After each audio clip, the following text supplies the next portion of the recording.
ਜੇਕਰ ਤੁਸੀਂ ਕੈਨੇਡਾ ਵਿੱਚ ਆ ਰਹੇ ਹੋ ਤੇ ਪਹਿਲੀ ਵਾਰ ਕਾਰ ਖਰੀਦਣ ਲੱਗੇ ਹੋ ਤਾਂ ਕਾਰ ਖਰੀਦਣ ਤੋਂ ਪਹਿਲਾਂ ਸਾਡੀ ਇਹ ਖਬਰ ਧਿਆਨ ਨਾਲ ਸੁਣਿਓ ਕਿਉਂਕਿ ਕਈ ਵਾਰ ਐਦਾਂ ਹੁੰਦਾ ਹੈ ਕਿ ਤੁਹਾਨੂੰ ਕੁਝ ਚੀਜ਼ਾਂ ਦੀ ਜਾਣਕਾਰੀ ਨਹੀਂ ਹੁੰਦੀ ਅਤੇ ਇਸ ਦਾ ਫਾਇਦਾ ਡੀਲਰਸ ਚੱਕਦੇ ਨੇ ਜਿਸ ਕਰਕੇ ਤੁਹਾਡਾ ਦਿੱਤਾ ਐਡਵਾਂਸ ਵੀ ਜਿਹੜਾ ਆ ਉਹ ਮਰ ਜਾਂਦਾ ਹੈ ਤੇ ਤੁਹਾਨੂੰ ਪੈਸੇ ਵਾਪਸ ਨਹੀਂ ਮਿਲਦੇ। ਅਜਿਹੇ ਵਿੱਚ ਇਸ ਨੁਕਸਾਨ ਤੋਂ ਬਚਣ ਲਈ ਪਹਿਲਾਂ ਇਹ ਖਬਰ ਸੁਣੋ ਤੇ ਉਸ ਤੋਂ ਬਾਅਦ ਹੀ ਆਪਣੀ ਕੋਈ ਡੀਲ ਪੱਕੀ ਕਰੋ। ਅਸਲ ਦੇ ਵਿੱਚ ਅੱਜਕੱਲ ਓਨਟਾਰੀਓ ਦੇ ਕੁਝ ਹਿੱਸਿਆਂ ਦੇ ਵਿੱਚ ਕੁਝ ਡੀਲਰ ਵਿਦਿਆਰਥੀਆਂ ਨੂੰ ਖਾਸ ਤੌਰ ਤੇ ਭੰਬਲ ਭੂਸੇ ਵਿੱਚ ਪਾ ਰਹੇ ਨੇ ਜਿਸ ਕਰਕੇ ਉਹਨਾਂ ਨੂੰ ਉਹਨਾਂ ਦੇ ਪੈਸੇ ਵਾਪਸ ਨਹੀਂ ਮਿਲ ਰਹੇ। ਅਜਿਹਾ ਹੀ 21 ਸਾਲਾ ਉਜਵਲ ਸ਼ਰਮਾ ਓਨਟਾਰੀਓ ਦੇ ਲੰਡਨ ਵਿੱਚ ਰਹਿੰਦਾ ਹੈ। ਉਹ ਦਸੰਬਰ 2021 ਵਿੱਚ ਇੱਥੇ ਵਿਦਿਆਰਥੀ ਵੀਜ਼ਾ ਤੇ ਆਇਆ ਸੀ। ਨਵੇਂ ਮੁਲਕ ਵਿੱਚ ਆਪਣੀ ਜ਼ਿੰਦਗੀ ਦੀ ਸੈਟਿੰਗ ਕਰਨ ਦੇ ਨਾਲ ਉਸਨੇ ਲੰਡਨ ਦੀ ਡੀਲਰਸ਼ਿਪ ਵਿੱਚ ਨਵੀਂ ਕਾਰ ਲੈਣ ਲਈ $500 ਦਾ ਡਿਪੋਜ਼ਿਟ ਦਿੱਤਾ ਅਤੇ ਉਸ ਨੂੰ ਕਿਹਾ ਗਿਆ ਕਿ ਉਸ ਨੂੰ ਨਵੀਂ ਕਾਰ ਲਈ ਮਾਰਚ 2023 ਤੱਕ ਇੰਤਜ਼ਾਰ ਕਰਨਾ ਪਵੇਗਾ। ਉਜਵਲ ਨੂੰ ਸੇਂਟ ਥੋਮਸ ਵਿੱਚ ਕੰਮ ਕਰਨ ਲਈ ਕਾਰਡ ਜ਼ਰੂਰੀ ਸੀ, ਇਸ ਲਈ ਉਸਨੇ ਕਿਸੇ ਹੋਰ ਨਜ਼ਦੀਕੀ ਡੀਲਰ ਤੋਂ ਪਤਾ ਕੀਤਾ। ਉਸ ਨੂੰ ਦੂਜੇ ਡੀਲਰ ਨੇ ਕਿਹਾ ਕਿ ਉਹ ਉਜਵਲ ਨੂੰ ਜਲਦ ਹੀ ਨਵੀਂ ਕਾਰ ਡਿਲੀਵਰ ਕਰ ਸਕਦੇ ਨੇ ਅਤੇ ਉਹ ਆਪਣੇ ਪਹਿਲਾਂ ਵਾਲੇ ਡੀਲਰ ਤੋਂ ਪੈਸੇ ਵਾਪਸ ਲੈ ਸਕਦੇ ਨੇ। ਜਦੋਂ ਉਜਵਲ ਨੂੰ ਇਹ ਕਿਹਾ ਗਿਆ ਕਿ ਉਸ ਦਾ ਪਹਿਲਾ ਡੀਲਰ ਉਸ ਨੂੰ ਡਿਪੋਜ਼ਿਟ ਵਾਪਸ ਕਰ ਦੇਵੇਗਾ ਤਾਂ ਉਸਨੇ ਇਸ ਡੀਲਰ ਨੂੰ $500 ਦਾ ਡਿਪੋਜ਼ਿਟ ਦੇ ਕੇ ਡੀਲ ਬੁੱਕ ਕਰ ਲਈ। ਉਜਵਲ ਨੇ ਕਿਹਾ ਕਿ ਉਸਨੇ ਇਸ ਬਾਰੇ ਵਿੱਚ ਉਹਨਾਂ ਨੂੰ ਬਾਰ-ਬਾਰ ਪੁੱਛਿਆ ਸੀ ਕਿ ਕੀ ਉਹਨੂੰ ਪੈਸੇ ਵਾਪਸ ਮੁੜਾਉਣਗੇ ਤਾਂ ਉਹਨਾਂ ਨੇ ਇਹੀ ਕਿਹਾ ਸੀ ਕਿ ਹਾਂ, ਇੱਕ ਵਾਰ ਸਾਡੇ ਨਾਲ ਬੁੱਕ ਕਰ ਲਵੋ, ਤੁਹਾਨੂੰ ਤੁਹਾਡਾ ਪਹਿਲਾ ਡੀਲਰ ਵਾਪਸ ਪੈਸੇ ਮੋੜ ਦੇਗਾ।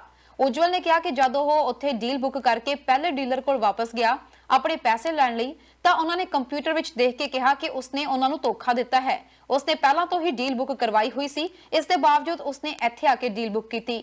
ਉਹਨਾਂ ਨੇ ਉਜਵਲ ਨੂੰ ਉਸਦਾ $500 ਦਾ ਡਿਪੋਜ਼ਿਟ ਵਾਪਸ ਦੇਣ ਤੋਂ ਮਨਾ ਕਰ ਦਿੱਤਾ। ਉਜਵਲ ਨੇ ਕਿਹਾ ਕਿ ਇਹ ਮੇਰਾ ਅਧਿਕਾਰ ਹੈ ਕਿ ਮੈਂ ਡੀਲ ਰੱਦ ਕਰ ਸਕਦਾ ਹਾਂ ਜਾਂ ਕਾਰ ਲੈਣ ਤੋਂ ਮਨਾ ਕਰ ਸਕਦਾ ਹਾਂ। Ontario motor vehicle industry council ਵੱਲੋਂ ਦਿੱਤੀ ਗਈ ਜਾਣਕਾਰੀ ਗਲਤ ਹੈ। OMVIC ਦੇ ਰਜਿਸਟਰਾਰ ਅਤੇ CEO ਮੌਰੀਨ ਹਰਕੁਏਲ ਦਾ ਕਹਿਣਾ ਸੀ ਕਿ ਜੇਕਰ ਉਹਨਾਂ ਨੇ ਇਹ ਕਾਰ ਲੈਣ ਲਈ ਸਮਝੌਤੇ ਤੇ ਸਾਈਨ ਕੀਤੇ ਸੀ ਤਾਂ ਇਹ ਸਮਝਣ ਦੀ ਲੋੜ ਹੈ ਕਿ ਓਨਟਾਰੀਓ ਵਿੱਚ ਕੋਈ ਵੀ ਕੂਲਿੰਗ ਆਫ ਪੀਰੀਅਡ ਨਹੀਂ ਹੈ। ਸੋ ਜਦੋਂ ਵੀ ਤੁਸੀਂ ਸਮਝੌਤੇ ਤੇ ਦਸਤਖਤ ਕਰ ਦਿੱਤੇ, ਡੀਲ ਉਦੋਂ ਤੋਂ ਸ਼ੁਰੂ ਹੋ ਗਈ ਹੈ।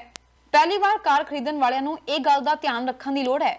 ਇਹ ਬਹੁਤ ਗੰਭੀਰ ਹੈ ਕਿ ਗ੍ਰਾਹਕ ਸੋਚਦੇ ਨੇ ਕਿ ਓਨਟਾਰੀਓ ਵਿੱਚ ਕਾਰਾਂ ਦੀ ਖਰੀਦ ਨੂੰ ਲੈ ਕੇ ਕੋਈ ਕੂਲਿੰਗ ਆਫ ਪੀਰੀਅਡ ਨਹੀਂ ਹੈ।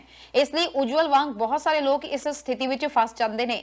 ਜਿਹੜੇ ਵੀ ਗ੍ਰਾਹਕ ਪੁਰਾਣੀਆਂ ਕਾਰਾਂ ਖਰੀਦਣਾ ਚਾਹੁੰਦੇ ਨੇ ਉਹਨਾਂ ਨੂੰ ਇਹ ਗੱਲ ਪੱਲੇ ਬੰਨ ਲੈਣੀ ਚਾਹੀਦੀ ਹੈ ਕਿ ਉਹ ਇੱਕ ਭਰੋਸੇਮੰਦ ਅਤੇ ਸਰਕਾਰ ਦੁਆਰਾ ਮਾਨਤਾ ਪ੍ਰਾਪਤ ਡੀਲਰ ਨਾਲ ਹੀ ਸੰਪਰਕ ਸਾਧਣ। ਇੱਕ ਮਾਨਤਾ ਪ੍ਰਾਪਤ ਡੀਲਰ ਹੀ ਮਸ਼ਹੂਰੀ ਵਿੱਚ ਦਿੱਤੀ ਗਈ ਕੀਮਤ ਉੱਪਰ HST ਅਤੇ ਲਾਇਸੈਂਸਿੰਗ ਫੀਸ ਤੇ ਵਾਧੂ ਪੈਸੇ ਲੈ ਸਕਦਾ ਹੈ।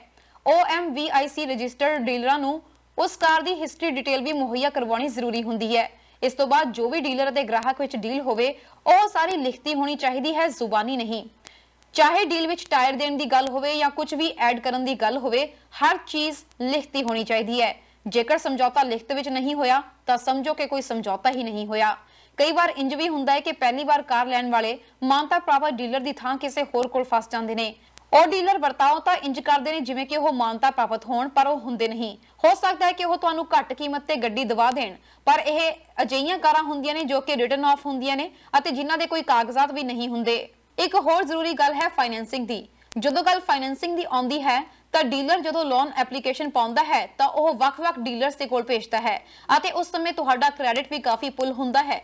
ਅਜਿਹੇ ਵਿੱਚ ਆਪਣਾ ਕ੍ਰੈਡਿਟ ਸਕੋਰ ਖੁਦ ਪਤਾ ਕਰਕੇ ਵੱਖ-ਵੱਖ ਬੈਂਕਸ ਦੇ ਨਾਲ ਆਪਸ਼ਨਸ ਪਤਾ ਕਰੋ। ਕੋਈ ਵੀ ਕੰਟਰੈਕਟ ਸਾਈਨ ਕਰਨ ਤੋਂ ਪਹਿਲਾਂ ਗ੍ਰਾਹਕ ਕਿਸੇ ਵੇਲੇ ਵੀ ਪੈਰ ਪਿੱਛੇ ਖਿੱਚ ਸਕਦਾ ਹੈ, ਪਰ ਇੱਕ ਵਾਰ ਕੰਟਰੈਕਟ ਤੇ ਸਾਈਨ ਹੋ ਗਏ ਤਾਂ ਫਿਰ ਪਿੱਛੇ ਨਹੀਂ ਹਟ ਸਕਦੇ।